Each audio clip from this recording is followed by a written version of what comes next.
কথা হচ্ছে আপনি চুল কবে কালার করবেন এটা আগে ঠিক করেন। হ্যাঁ, মানে আমি সেলুন দেখতেছি, ঠিক আছে, আপনি আগে চুল খালি লাল করা লাগবো, পরেরটা পরে দেখা যাবো না, বুঝছেন নি? আগে চুলটা কালার করে আগে ইন্টারভিউ নেই, আগে ইন্টারভিউ লাগবে আগে। বাবা, আপনার এই জন্যই সিস্টেমে কাজ করতে হবে, এই জন্য তো আপনাকে বলছি যে সিস্টেমে, যেমন আসাদ নূরকে দোষ দিবেন আপনি, তারপরে হচ্ছে বড় বড় নাস্তিক যারা তাদেরকে দোষ দিবেন যে তিনাদের সাথে আমি মিশেছিলাম, এই জন্য হচ্ছে আমি এরকম হয়ে গিয়েছি। হ্যাঁ, যখন আপনি ভুল বুঝতে পারবেন তখন হচ্ছে আপনি এটা বলবেন যে আমি বড় ভুল করে ফেলেছি, আপনারা আমাকে ক্ষমার দৃষ্টিতে দেখবেন। আসলে আমি ইহুদি খ্রিস্টানদের চক্করে পড়ে আমি আমি আমার নিজেকে আমি হারিয়ে ফেলেছিলাম, আমি যে আলেম এটা আমি হারিয়ে ফেলেছিলাম, যে আমি একজন আলেম আমার কীভাবে থাকা দরকার এটা আমি ভুলে গিয়েছিলাম। আপনারা আমাকে ক্ষমার দৃষ্টিতে দেখবেন, আমি তওবা করে ফিরে আসতে চাই, আমাকে আমাকে হচ্ছে একবার সুযোগ দেওয়া হোক। এদেশের প্রত্যেকটা আলেমকে সোচ্চার হওয়া উচিত। আইনি নোটিশ তাদের নামে পাঠা, আইনানুগ ব্যবস্থা তাদের বিরুদ্ধে গ্রহণ করা দরকার, ঠিক কিনা বলে? এই রকম সময় আসবে কিয়ামতের আগে, ওয়াতুল্লিমাল ইলম লিগাইরিদ্দিন, মানুষ আলেম হবে টাকার জন্য, বক্তা হবে টাকা বানানোর জন্য, মুফাসসির কোরআন নাম দিবে, এক লাইন আরবি পড়তে পারে না, কোরআনের একটা আয়াতও বলে নাই, সহি করে কোরআন পড়তে পারে না, এমন বক্তা নিজেকে মুফাসসির বলবে, নিজের ভিজিটিং কার্ড বানাবে, কার্ডের শুরুতে যুক্ত থাকবে মুফাসসিরে কোরআন, আল্লামা, সব জ্ঞান তার আছে। এরকম ডিগ্রিধারী বহু আলেম কিয়ামতের আগে বের হবে, খতিব হবে, আলেম হবে, বক্তা হবে, শুধুমাত্র লোক দেখানোর জন্য, ঠিক কিনা বলে?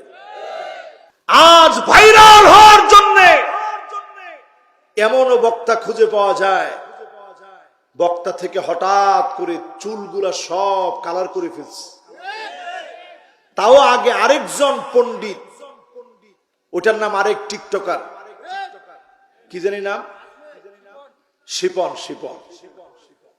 তার সাথে পরামর্শ করতেছে ফোন দিয়া যে ভাই আমি কি ভাইরাল হতে পারবো?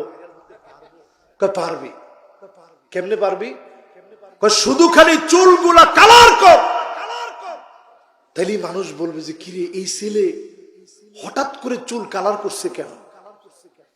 এরপরে আমি আগে থেকে মিডিয়া বলে রাখবো, সব মিডিয়া আসবে, তুই শুধু চুল কালার কর, পাঞ্জাবি বাদ দিয়া একটা শার্ট পর আর একটা প্যান্ট লাগা, আমি সব ইউটিউবারদেরকে, কন্টেন্ট ক্রিয়েটরদেরকে আমি ডেকে আনবো, সবাই তখন তোমার কাছ থেকে সাক্ষাৎকার দিবে যে হঠাৎ করে চুলগুলো এরকম এলোমেলো হইল কেন, ওয়াজ কেন ছাড়লেন?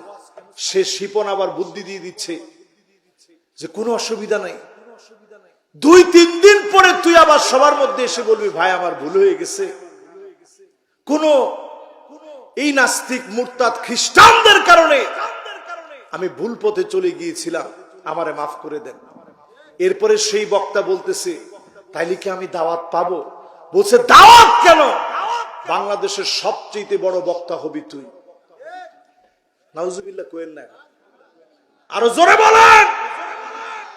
আজকের মাহফিল থেকে আমি পরিষ্কার ভাবে বলতে চাই, এদেশের প্রত্যেকটা আলেমকে সোচ্চার হওয়া উচিত। আইনি নোটিশ তাদের নামে পাঠা, আইনানুগ ব্যবস্থা তাদের বিরুদ্ধে গ্রহণ করা দরকার, ঠিক কিনা বলে? এটা ফাজলামি না, এটা দ্বীন।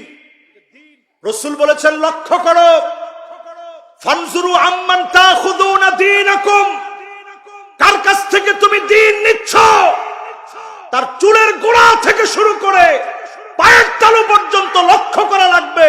কোন ফটকা, কোন বাটপার, কোন মুনাফিক, কোন দ্বীন বিক্রিকারী, আমানতের খেয়ানতকারী আলেমের কাছ থেকে কথা নেওয়া যাবে না, ঠিক কিনা বলে? বড় ভয় লাগে এই জায়গায় আসলে। আমাদের সামনে অনেকগুলো মিডিয়া আছে, মিডিয়ার অনেক অবদানও আছে, তারা দিন রাত খেটে এই মাহফিলের কথাগুলা প্রচার করে, তাদের কারণে অনেক মানুষ দিনের দিকে আসে। ভয়ের জায়গাটা নিতান্ত আমাদের নিজেদের। আল্লাহ পাক সেদিন আলেমকে ডাকবেন, কত আলেমকে আল্লাহ সেদিন উল্টে দিবেন।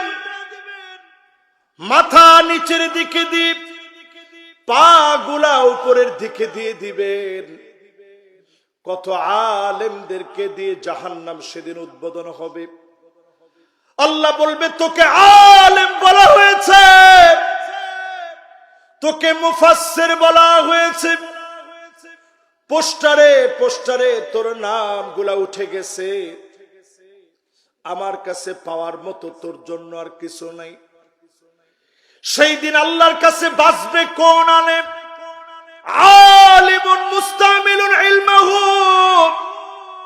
যেই আলেম তার ইলম কাজে লাগিয়েছে, যেই আলেম আল্লাহকে যত বেশি ভয় করেছে, আল্লাহর ভয়ে প্রকম্পিত হয়েছে, আল্লাহর ভয় দিয়ে দুইটা চোখকে ভিজায় রেখেছে, আল্লাহর শুকরগুজারি করেছে, যেই আলেম আল্লাহকে চিনেছে, এমন আলেমদেরকে যিনি সেরা বানায় দিবেন তিনি কে?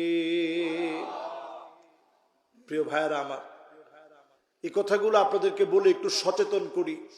মাহফিলের চেয়ারে কোন মূর্খ লোককে আপনি বসতে দিবেন না, এমন লোককে আপনি আনবেন না যে শুধুমাত্র ভাইরাল হয়েছে এরকম চুল কালার করে 26 ইঞ্চি বক্তা, হঠাৎ ছেলে থেকে মেয়ে, মেয়ে থেকে ছেলে, এইরকম কোন চিত্রাকর্ষক পদ পদবি দেখে কোন আলেমের কথা শুনতে যাবেন না।